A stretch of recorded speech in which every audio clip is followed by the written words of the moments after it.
I got pregnant from my boyfriend, and I thought he was going to ask me to marry him on my birthday. And he didn't. He just told me that he had been cheating on me on my birthday. Wow. And so I decided that before the baby comes, I'm going to go around and sleep with as many people as I can to get even with him, but I still want to be with him because I love him. Then I find out later through another doctor's appointment that I had miscarried the first child, but I was pregnant now, but it wasn't with Douglas's kid, it was with somebody else's kid. Wow. And so I'm like really heartbroken because I was just trying to get even with him. So the doctor tells you supposedly you were not aware of the fact that you miscarried. Right, because I had just been going at it with all these guys. And so it was just like one after the other pregnancy. Was that the Neil of Beauty? Yeah. That sounds like Neil of Sounds Beauty. so Neil of Beauty. Yeah, this is Like I to quote Sarah from the Brad Midnight Screenings thing, like how his family were they all murdered by women? He hates women. Like it's like a problem.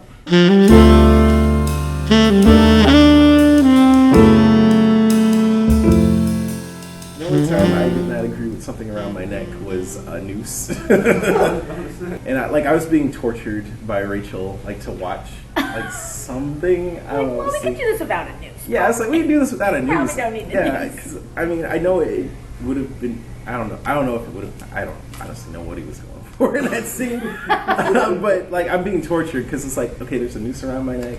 You know, I'm sitting down, like I'm tied to a chair. It's like, It doesn't need to be here. It doesn't need to be here. So I was like, no noose. Do you ever realize how many times a noose shows up in our deal? You want to know why? It's because I know how to tie them. Oh yeah. I showed him. I said, the real hanging noose got to have 13. You know, I did. Oh, that's really great. You know, and so we keep on using it over and over. Tamara got this. I got the Just noose. Yeah. Which one was that in?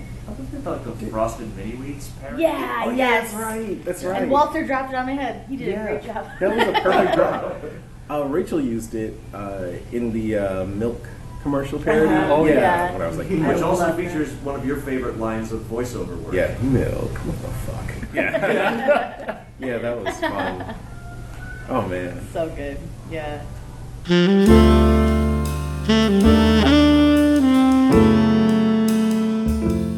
The way we do a shoot is after Doug and Rob have massacred one of these things, Doug sends us a script on Thursday night, and he also sends to Jim and I a list of props and things that we have to put together, and he'll send a list to Tamara and Malcolm what to bring with them.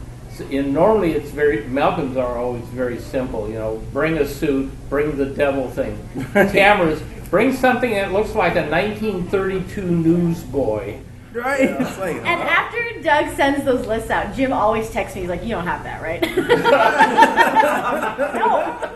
No, I don't think you should. So He we always got texts me. we go to the costume department in the studio, and we try and dig up these things, and we're constantly redoing costumes because it depends. For instance, if we do a costume for Beth is tall. If we're doing one for Tamara, she's so short that we're sitting there and we're clipping it in the back with clothespins and anything we could do to get the thing to fit. And what's rough is when we work real hard, like on the Malice, oh yeah. the nasty Elsie, and we got this beautiful costume, and she looked just absolutely great. And at the end, Doug says, "Hit her with the blood," And so that costume is ruined. Well, that's the important part, the blood. Yeah. That's right. That's That right. was We got to my do it. So, Yeah. and then we'll get a deal from Doug. I just found out that Tamara can do Dorothy from Wizard of Oz. Find me a sexy Dorothy Well, costume. he asked for a regular Dorothy costume, and then the only thing they had was That's sexy. right. I was with Jimmy. Yeah, and the they said, only "Well, thing we've got was- this thing called Sexy Dorothy." And he's like, "That's better." Jim and I said, "Yeah, all right, That's we'll take better. that." But I think All the female costumes during Halloween, it's like sexy this, sexy that. sexy Yeah. Raggedy Ann. Yeah. Why? Why? Why do you need that? Why? The I Hollywood need it. Halloween stores are open now, so Jim and I will go there and we'll check everything we want. We put it on a list, and then the day after Halloween, we go there and get it half price. Yeah. I love in the list that Doug sends. This has happened twice. that it'll be all the way through, and then at the very end he'll go, all right, and Jim, also Tamara has to foam at the mouth for this episode. So figure that out. Like, yeah. Okay. Yeah, we always end up with like some pretty bizarre stuff. Yeah. I mean, it's a given that we always end up like in drag somehow, but What's this we? We, right? You end up in yeah. drag. I end up in drag a lot. Well, yeah. I mean, and you were just, Rachel. So Well, I was Rachel and I was B. B. Arthur. Arthur, and B. Arthur, yeah. Yeah. Like, I mean, I'll do drag sometimes. Like, the most recent drag thing I've done was like a granny. I was like a granny. Oh, I'm Yeah. burning your money. That's Pixels, wasn't it? Yeah, it's Pixels. Yeah. It's like, fuck you, I'm smoking your money. Yeah. And I did like this creepy ass smile. I loved that. Yeah, that was. It's on my great. mind. I think your drag performance is Eartha Kitt, though. Is Oh, your God, performance. Yeah, it's like I'm willing to do it, but if we can find someone that can actually play a black woman, then I'm for that, as opposed to me dressing up as a black woman.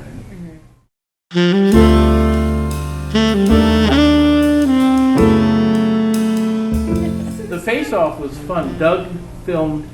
It was the transition from Rachel to Tamara, and it was during the face-off movie, and it was the idea that these two women would exchange their actual faces so that Rachel could hang along, or was it you? Whatever it was. I stole her face, and then I don't remember. Yeah, like it was. You stole her face, and you wanted to end up being on the Nostalgia Critic. And then Doug was like, actually, we like Tamara, so we're gonna. So then Rachel stole mine. Yeah, it I was don't know. going back It's and very forth. It was pretty Anyway, confusing, but so he gets this whole thing, takes it home, and his computer eats it. It's gone. He cannot find yeah, any we shot of this whole review, and It was a long day. it was a Too. long day, and Well, he called me. I was in California visiting home for Christmas, and he called me, and he's like, the footage was deleted, and I thought that I just didn't do a good job. And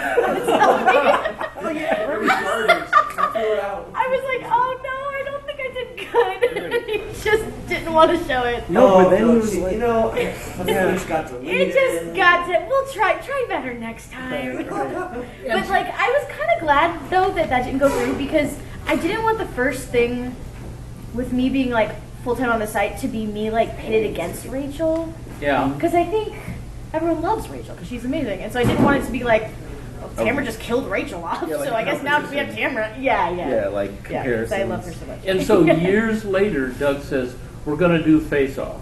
And, oh, that's good. Is Rachel coming back into town? No, we're going to have someone else play Rachel. I said, well, it can't be Tamara. You need her, and it can't be Beth. Beth's bigger than a lot larger than Rachel. Who's it going to be? He says, it's going to be you.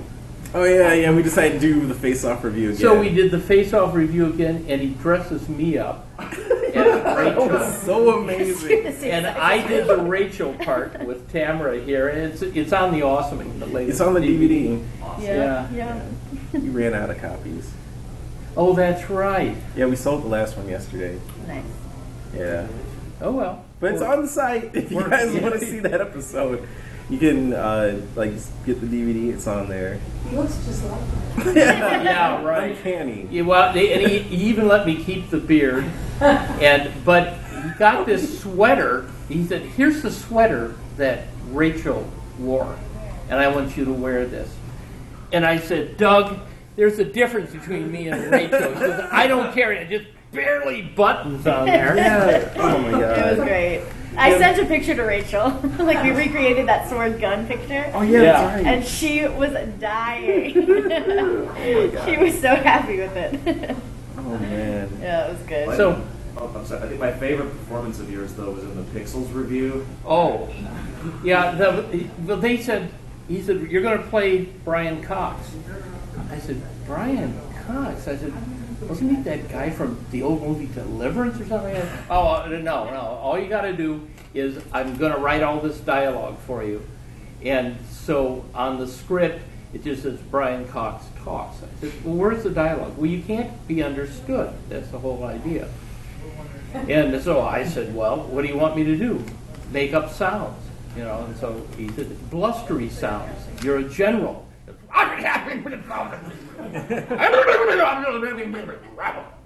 did really well. Yeah, and we just did that over and over and over again, and it was a lot of fun to do. My favorite was the Ozzy Osbourne. Oh yeah.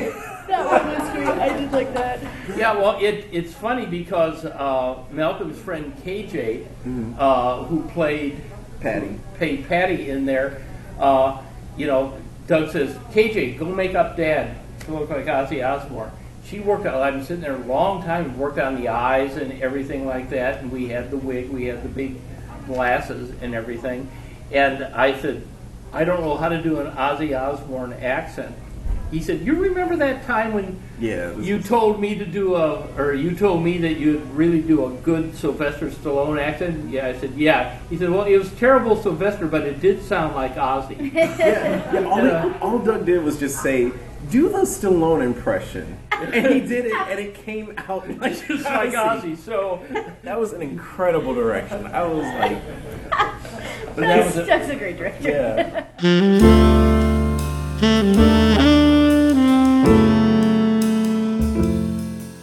we've got one of the largest green screen rooms in the western suburb of Chicago. I'd like to think so. Yeah, Jim and I built that, and he created a way of having the back wall just curve into the floor. Yeah, that's a proper green screen. Yeah, so we can really shoot from many angles.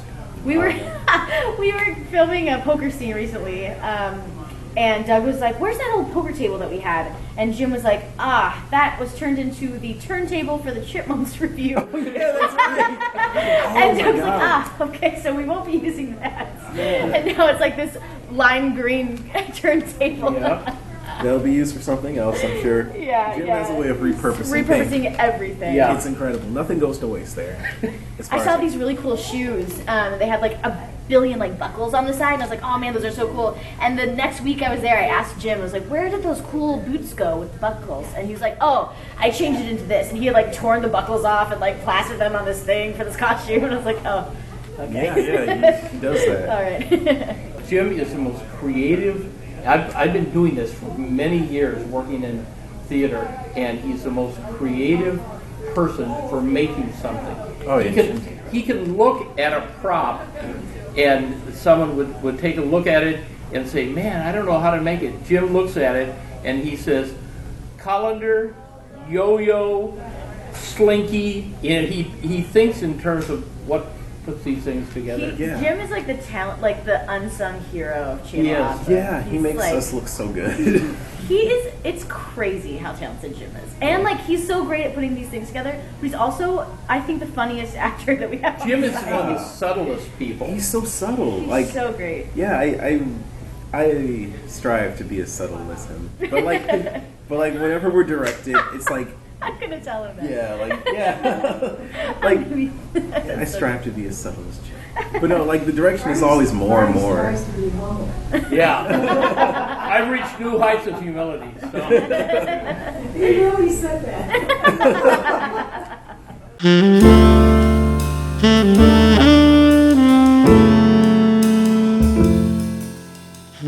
Do we have any dirt on Doug? He always called me Tamara every single Tamara. time. And the first 2 episodes that I filmed with you guys, the Face Off and the Catwoman, Rachel was there. And so every time Doug would say, "Oh, and Tamara," and Rachel would go, "Tamara, Tamara." And finally I was like, Doug, it's like a camera. Camera, you use them. Tamara, camera, Tamara.